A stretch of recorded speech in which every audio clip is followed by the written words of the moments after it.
Hey guys, Lumen02 here. I'm going to be doing a recording of the Chainsaw Massacre 4.05. Unfortunately, the audio on the live copy did not hold up. So, we are playing against Red Deck Wins, piloted by Golden Lynn. We're playing 4-color Blood. The hand is pretty stellar that we have. We have a Sylvan Caryatid, which is a great blocker in this matchup. A land that we're going to put into play tapped this turn, and then we're likely to look to get into a 4 on turn 3. Either the Garrick or the Bloodbraid Elf, depending on what our opponent does. So I'll let it play from here, because that's kind of how the sequence goes, except we draw removal, I believe, Terminate next turn. We see a Stromkirk Noble, rather, put out a very good blocker for it. Opponent has Shrine of Burning Rage, which is actually pretty relevant. It means that we'd prefer to get the clock going sooner rather than later in the matchup. So we play out the Garruk, untap the mana to cast Terminate, and expect that this is going to put us in better stead because we have the ability to either cast the Elspeth next turn or possibly cast out the Bloodbraid plus the Grimflayer. He goes for the kill on the Garruk. We knock out the Mardu Scout, and Garruk takes 1, but there's no +1/+1 counter put on the Stromkirk Noble. My thinking here is, I cast out the Bloodbraid Elf. I get very lucky and find Kolaghan's Command and kill everything.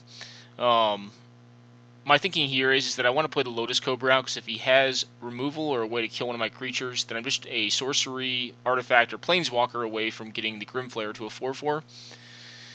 This turn, I don't really have the luxury of waiting the same thing out. I end up just going for, I believe, the Elspeth here. But pretty soon I'm going to be forced into just casting the Grimflayer out, which is quite a lightning rod. I think Grimflayer probably could have come out of the deck in retrospect. I expected a very heavy aggressive meta. I don't think Grimflayer tends to be that great in the aggressive meta. That's kind of why I also held off on casting him, even though he's much better in the early game. Yeah, he gets Searing Spear there because he's just a good card. He's going to allow me to draw into gas. Not that I don't already have enough gas. I go for lethal here and put the opponent to -1. Quick pause, guys. Alright, so I believe this is our game. This is our game 3, actually. MTGO has them out of order. We'll play the one we lost here in a second and show you why we lost. So, actually, no, this is the game 2. Never mind. So we lose our Birds of Paradise, which is kind of a beating. We go ahead and Lightning Bolt the Stromkirk Noble. It could have been right to bolt the Hellspark Elemental. I miss on land for 2 turns here. I go for a Deathrite Shaman because I figure that can allow me to gain life. He doesn't go for a Hellspark this turn, but he just Arc Trails my Deathrite away, and I'm still stuck without the mana I need. I put my 3rd land into play, and I figure I probably have to leave up removal at this point. Although I terminate, I'm sorry, I kill the Kiln Fiend because that threat is just a beating. He plays out Madcap Skills. It's for 4 here. Because it gives him menace. Even though we're able to blow up the Legion Loyalist here, he's just gotten too much damage in early in the game, and we get Skull Cracked and then Searing Blooded to death. So missing on lands, a little greedier of a keep. Didn't have the white mana we needed to maximize the use of our hand. Alright, quick pause, guys, and then we'll go to game 3 of this match. Alright guys, we're back, and this is a much better hand. We're on the play, obviously, at this point. Play out the Blood Crypt tapped, and have expectation to use either the Arc Trail or the Collective Brutality with opportunity to always use Swords to Plowshares. Arc Trail and Collective Brutality being sorcery speed is a little bit to their detriment. I just go ahead and fire off the Swords to Plowshares here. I think it just makes sense to do this, because we're going to be tying up our mana for the next few turns anyways. We draw Anafenza, which it tends to be better than the Luxodon Smiter. I'm not really worried about anything being countered in this matchup. So I get the Anafenza down. He plays the Shrine of Burning Rage again. We draw our land that we put into play tapped. And we're pretty much done playing lands at this point because we don't want to get Price of Progress out of the game. It's already going to be 6 damage. We see a Dwarven Miner. We do go for it here because we want to cast 2 spells in a turn. We gain some life off that after discarding the Arc Trail and then just blow up the Shrine of Burning Rage. We're hellbent at this point, but we have a 2-turn clock on the board. He goes ahead and plays down a Lightning Mauler. I figured that my Anafenza is going to get blocked and then burned off at a 2-for-1 rate for him. I'm going to leave the Stomping Ground in my hand. And I got him to 1, and he Stagger Shocks my Luxodon Smiter, passes it back, and we hit him for 4 and win the game. Alright, quick pause, guys, and we'll go to the next game. So in this matchup, we're playing against Red Deck Wins again. We play out a tapped Godless Shrine that'll allow us to play Lightning Helix and or Path to Exile next turn. We just go ahead and play out the Copperline Gorge. I actually think it was probably correct just to play out the Hissing Quagmire tapped. Although, at the same time, well, I end up getting lucky and I draw another land. I believe I get a basic forest with this. No, I don't. And actually I can't because of the Copperline Gorge. That was my error. If I had gotten the Hissing Quagmire, I would have been able to do that, which would have put me in a better spot because right now Price of Progress hits me for 8 damage, which is not, nothing. But it looks like our opponent doesn't have much going on, and we hit them for half their life total here with Anafenza yet again.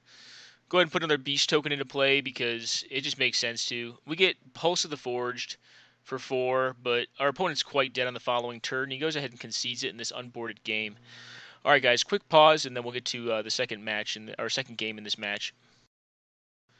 All right, so this is a good hand. It doesn't have red mana, which is its biggest detriment, but it has quick ramp, and it has a Swords to Plowshares, and we've got a little bit of time, I think. He plays out a Teetering Peaks, which leads me to believe he probably has a 2-drop and 1 mountain in hand.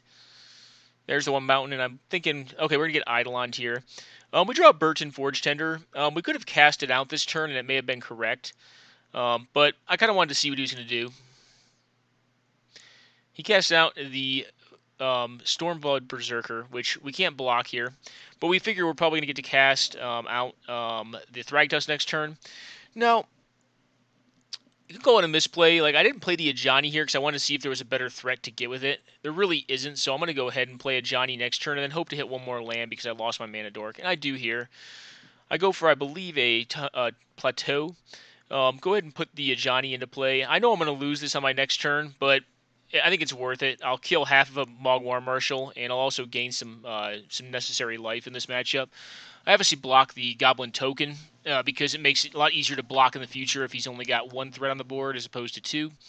Put the Thragtusk down and go to 22 life, and at this point, it doesn't feel like we can lose. I believe he plays out a Bogart Ramgang, and the Ramgang can really do nothing here because the Burton Forge Tender can just block it all day long. We draw a Snake here. I go ahead and get in there, kind of expecting him to probably block with the Bogart Ramgang. He does not. He just blocks with his 1/1 that turns into a 1/1. I play out the Lotus Cobra just to put an additional blocker down and possibly an attacker next turn. He does nothing this turn. I draw pretty well here. I go ahead and attack with both because I figure I can finish whatever I need to off with the Collective Brutality or the Kolaghan's Command for multiple for 1 value. We get Brimstone Volleyed, which when he's sending Brimstone Volleys at Thragtusk, I tend to be good with that because it's going to make another 3/3. We get a Siege Rhino down, which is a size large threat. Still staying back with the Bogart Ramgang. I believe I go ahead and Inquisition him on my second main. Because Price of Progress does do 10 damage to us, which is not insignificant. So we go ahead and look at his hand. He goes ahead and shoots a Flame Burst at our Siege Rhino, which I think is just a straight misplay. We pull the Chain Lightning. Pulling Chain Lightning was probably wrong there. He had Rakdos Cackler plus some 4-mana Werewolf. We go ahead and Kolaghan's Command here, getting back the Thragtusk, kind of hopefully drawing a land and forcing him to discard the Rakdos Cackler as opposed to the 4-drop Werewolf. We don't hit land, but we hit probably the next best thing, which is this Knight of the Reliquary. I also didn't like his use of Molten Rain to blow up my non-Plateau. I think Plateau was the right card to blow up there because that's my only red source. He goes ahead and plays out the Werewolf guy I was talking about, the Instigator Gang, and we offer the GGs because at this point we're attacking for lethal with the Lightning Bolt and or the Collective Brutality that we have in hand. So we go ahead and win this one. Quick pause, guys, and we'll go to the last round.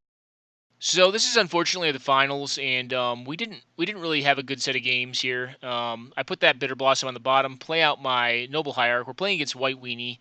He's on a 1-lander. I play out the Courser of Crufix, which gets promptly Path to Exile, finding us a forest.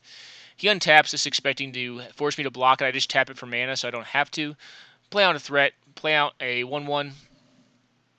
I figure he's probably going to trade here. If he does, it's fine by me, because he's already missing lands. He goes ahead and Braves the Elements. I'm fine with that. Brave the Elements is a lot better when you're using it to pass through a bunch of damage. I go ahead and make a more questionable play here. I just get back this Avacyn's Pilgrim because I'm kind of going all in on this Voice of Resurgence getting killed at some point and making a very large threat. I think it would have probably been a little more safe to use Abrupt Decay or to use Eternal Witness for Abrupt Decay, but I didn't really have a target that I felt was worth it there. Get lucky and find a Raging Ravine, which is going to be a size massive threat unless he starts removing my creature cards. But I aptly destroyed his Gideon's Lawkeeper, so he can't tap it down all for the cost of 1 mana as opposed to my 5 I'll be spending to fire it up. He goes ahead and well, he doesn't concede it here. We actually had Moto break, and then he conceded while I was trying to get Moto back on, which, being fair, I mean, we don't know who would have won the games. This game right here, though, I feel like I'm very strongly winning right now. It's not per se true, but I mean, I think my top deck is going to be better than his. I can cast everything in my deck at this point, and I also have two really decent threats. And if Voice ever dies, like just a size massive threat. Um, so our game one against Michelle, unfortunately, she DQ'd that one because she didn't show up in time, and I waited about 25, 30 minutes for her. So we really only played 2.5 games of Magic, which kind of stinks. But the matches we faced were certainly the ones that we expected to face, and I think due to templating in the main deck and sideboard, we're very advantaged in the game that we expected with this 4-color blood deck. So I think it was a good deck choice, and I think two, the templating that we did to eke out even more success against what we expected in the meta paid dividends in this 100-card singleton event, the Chainsaw Massacre 4.05. So guys, I'm going to go ahead and cut it off here. This is a much shorter video because, like I said, unfortunately the audio recording of the entire tournament was very dicey, and hopefully this is better. I guess we'll see here momentarily, and if it is, it'll be shortly going up. I hope you guys enjoyed the read of the article and enjoyed this very short series of games and kind of my analysis of them. And yeah, take care now and enjoy.